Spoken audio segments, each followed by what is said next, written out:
sensory warning for these lights. That was an autism joke. Okay. So I'm a non-binary person, and some of you have groaned internally. That's okay, because there's a lot of misconceptions about non-binary people. There's a lot of people who are like, oh, they did it for fun, for attention. And I'm like, no, I don't want you to look at me. Like, if I could do this whole set like this, I would be a lot more happy. And I think you might be too, because this size might be better. But the thing is, being gender fluid, non-binary is really like agreeing to do calculus every day. And then teach everyone I meet calculus. Because that's what it's like teaching people your pronouns. And the thing is, when I was growing up, I'm 37, I grew up in the 90s, we didn't have the language for how I felt. And so instead of having all the nice words that kids have today, I went up to all the little neighborhood kids and was like, hey, I haven't gotten my penis yet.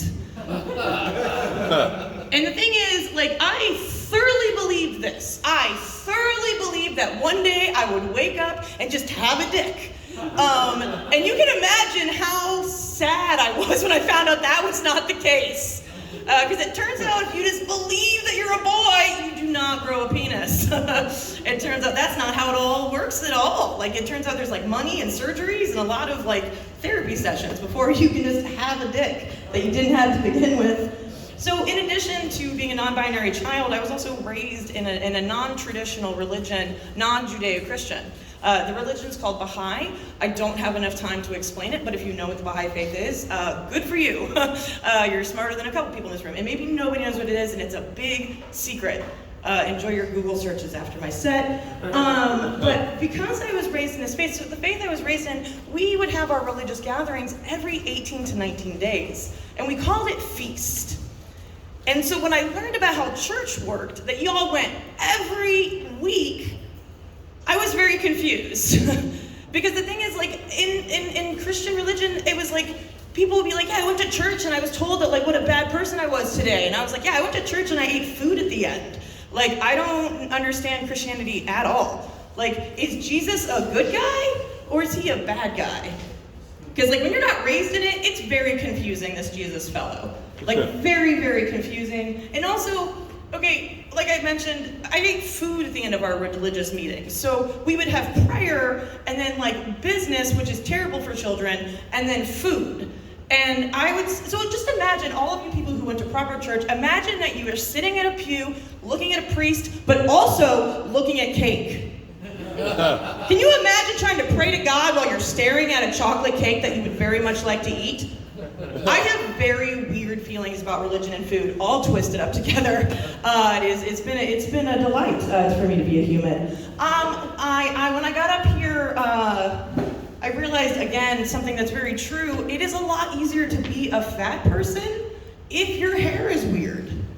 It is just so much easier to be fat if you have strange hair. But think about this: when you meet someone in the wild and they're a bigger person and you're just like observing them as a human, once you get to the top of their head, you accept everything else that you saw.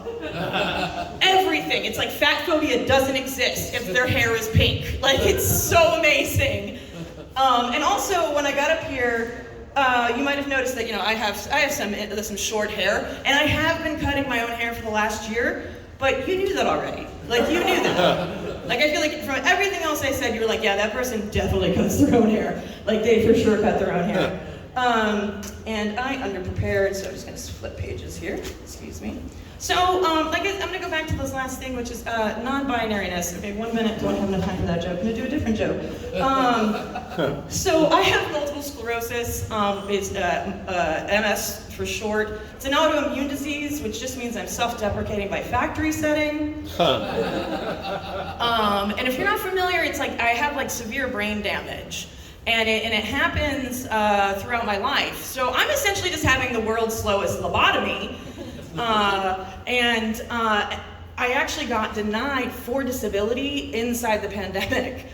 And the government was very specific about their denial, and that denial was that I was validated. I am indeed disabled according to the US government, but I am qualified to do sedentary, unskilled labor.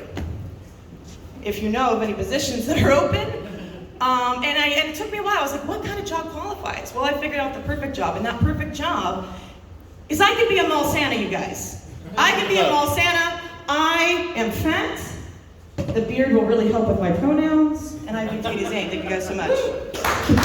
Katie Zane.